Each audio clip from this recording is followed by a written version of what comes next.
नमस्कार, आप देख रहे हैं जनतंत्र टीवी। बिहार झारखंड की अहम खबरों के साथ हाजिर हूं मैं शिल्पा तोमर। गया दौरे पर आई पूर्व सांसद लवली आनंद और उनके बेटे चेतन आनंद ने आज आम बजट, किसान आंदोलन और बिहार में मंत्रिमंडल विस्तार में मगध की उपेक्षा पर विस्तृत चर्चा की। इस दौरान उन्होंने कृषि कानून को लेकर केंद्र सरकार पर हमला बोला। उन्होंने कहा कृषि कानून अडानी अंबानी जैसे कॉरपोरेट घरानों के हाथों नीलाम करने वाला काला कानून है।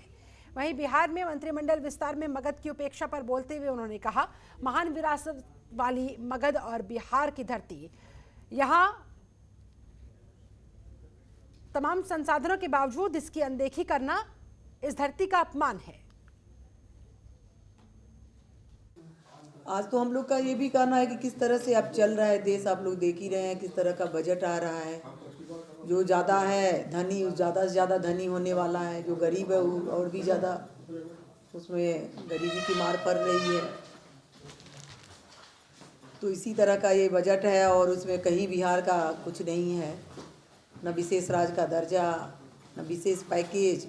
और इतने सारे जो सांसद लोग गए हैं यहाँ से, सब जगह से, बिहार से, कोई एक शब्द भी नहीं बोले, कोई आवाज़ नहीं उठाई। ये बहुत ही दुर्भाग्यपूर्ण है। वहीं चंपारण में भारी संख्या में किसान अनिश्चितकालीन धरने पर बैठे हुए हैं। खबर बगहा के दियारा पार की है, जहां काफी संख्या में किसानों ने रतवल मार्ग NH 28B के अधिग्रहण भूमि के मुआवजे की मांग के साथ और 2014 में मनरेगा द्वारा हुए सड़क निर्माण में कार्य किए गए मजदूरों को उनकी मजदूरी की मांग की जा रही है। इसी को लेकर अनिश्चितकालीन धरने पर ये किसान बैठे हुए हैं। ग्रामीण किसानों की माने तो हालत ये हो चुकी है कि वो सभी किसान अधिकारी के पास जाकर थक चुके हैं, चक्कर लगा कर थक चुके हैं। दर दर की ठोकरें खाने के बाद अब उन्होंने अनिश्चितकालीन धरने की ठानी है।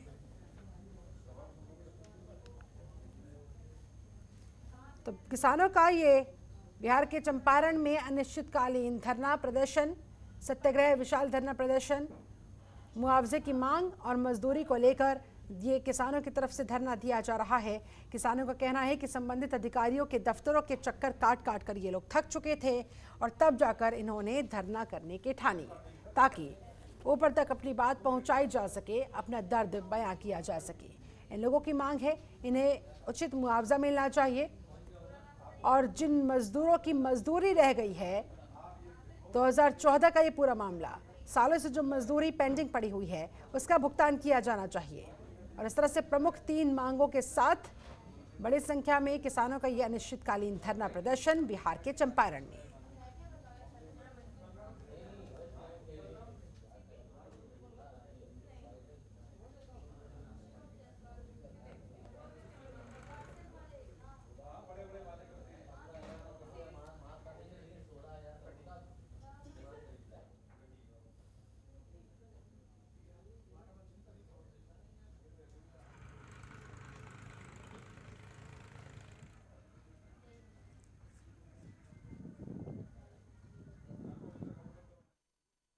हजार 14 में सड़क विभाग में काम कैले बन जा, अभी ले हमनी के मजदूरी नहीं मिलल।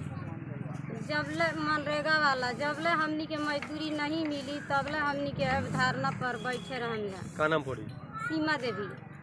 40 वर्ष हमनी कहले हो गइल कटाव के आदमी है जा, और कई साल जो तो वहाँ जाए ले जा एथी पर मधुबनी, तो अंचल लोग कोई बात नहीं सुनता है। अब 15-15 हज़ार रुपया मांगते हैं जी, चलो तब लिया। कौन मांगते हैं 15,000? CO साहब। क्या कहते हैं? हमने कहा कहाँ पैसा बाजो उतना दे दिला। क्या कहते हैं CO साहब? 15-15 हज़ार रुपया मांगते हैं, लिया तो बंदोबस्ती करते हैं। का नाम पड़ी? अनुरूध चौधरी। जमीन के पाटा खतरा में धारणा दल बन गया। 40 वर्ष पहले कोनो व्यवस्था बना है। हम गरीब आदमी मजदूरी का खाए जाके पाटा कराएंगे, वही धारणा दल बन गया।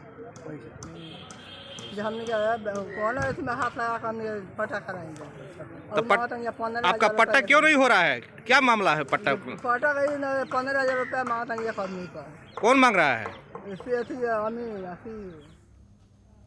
वहीं दिल्ली से कोलकाता सड़क मार्ग को जोड़ने वाली NH 2 स्थित सोन नदी पर बने जवाहर सेतु का सस्पेंशन जॉइंट मरम्मत का काम शुरू होने की वजह से यात्रियों को यहां पर मुश्किलों का सामना करना पड़ रहा है। ऐसे में सोन पुल पर से जहां भारी वाहनों के जाने पर प्रतिबंध लगा दिया गया, तो वहीं लेन बदलकर दूसरे पुराने पुल से वाहनों की आवाजाही करवाई जा रही है। और इस मरम्मत कार्य को लेकर कोलकाता की company magma bridge project private limited काम करवा रही है। कंपनी के वर्क मैनेजर ने कहा, सस्पेंशन जॉइंट को बदलने में लगभग 15 दिनों का समय लग सकता है, जिसकी वजह से आवागमन बाधित ही रहेगा। उन्होंने बताया, एक जॉइंट को क्षतिग्रस्त होने पर 1 साल पहले बदला गया था, लेकिन निर्माण के 14 साल बाद भी सभी जॉइंट्स की मरम्मत की कार्रवाई अभी फिलहाल की जा रही है, इसलिए थोड़ा समय लगेगा। वहीं NH2 पर यातायात को सुचारू रूप से चलाने के लिए स्थानीय प्रशासन ने जवाहर सेतु पर अप और डाउन वाहनों का परिचालन कराने में वो फिलहाल इस समय जुटे हुए हैं, ताकि वाहनों और यात्रियों को जाम की समस्या से दो चार ना होना पड़े, परेशान ना होना पड़े।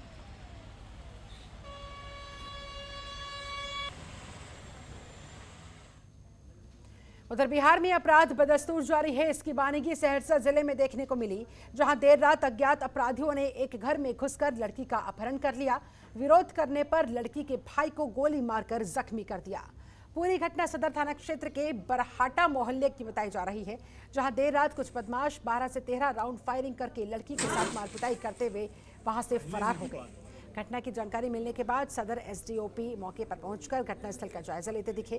पुलिस बदमाशों की तलाश में जुटी हुई है। मामले में आगे की कार्रवाई की जा रही है। वो एक आदमी हमारे घर में घुस गया था, हम लोग सोए हुए थे। जब इसका आभास हुआ कि वो घुसा हुआ है तो हम जगे और उसे देखे कि मेरी बहन की तरफ जा रहा था, तो उसे पकड़ के बंधक बना लिए और वो जो है सो इसी बीच में अपने दोस्तों को फ़ोन करके 20-25 आदमी को बुला लिया और हथियार के दम पे मेरी बहन को जो है पकड़ के लेके गया और इसका विरोध करने पे मुझे गोली मार दी गई। ये क्या बजे रात की घटना? 2 बजे। बिहार में महज गेम खेलने के विवाद में एक किशोर की उसके दोस्तों ने ही हत्या कर दी और शव को गंडक नदी में फेंक दिया। ये पूरा मामला गोपालगंज से जुड़ा हुआ है, जहां पर 1 फरवरी को फ्री फायर गेम खेलने के दौरान हत्या की इस वारदात को अंजाम दिया गया। छात्र के शव को 8 दिनों के बाद कुचायकोट पुलिस ने गंडक नदी से उसी जगह से बरामद किया, जहां पर आरोपी दोस्तों ने गंडक नदी में शव को फेंके जाने की जानकारी दी थी। जानकारी के मुताबिक रोशन अली 11वीं क्लास का छात्र था। परिजनों ने बताया, वो पिछले कई दिनों से लापता था, जिसकी गुमशुदगी को लेकर उन्होंने कुचायकोट थाने में अपहरण को लेकर FIR भी दर्ज करवाई थी। अपहरण की प्राथमिकी दर्ज होने के बाद FIR के बाद पुलिस ने शक के आधार पर छात्र रोशन के 3 दोस्तों को हिरासत में लिया। उनसे कड़ाई से पूछताछ की। पूछताछ के बाद तीनों ही दोस्तों ने हत्या स्वीकार करने की बात कही। गिरफ्तार दोस्तों ने यह भी बताया कि उसके शव को गंडक नदी में फेंक दिया गया और उनकी निशानदेही के आधार पर शव बरामद हुआ।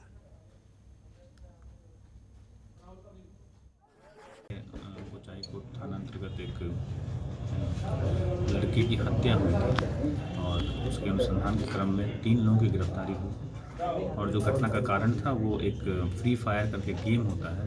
उस गेम को खेलने के दौरान कुछ विवाद हुआ था और उस विवाद के क्रम में उस लड़के की हत्या गंडक नदी के किनारे ले जाके की गई, गला दबा कर। उसके बाद उन्होंने उसका मोबाइल फेंक दिया था और उसके शव को नदी में फेंक दिया था।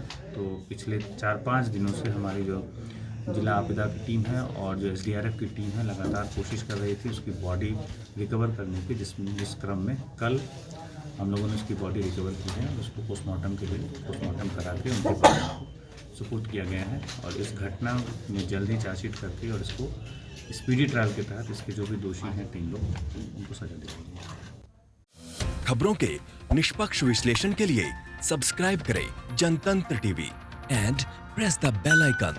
Never miss any update.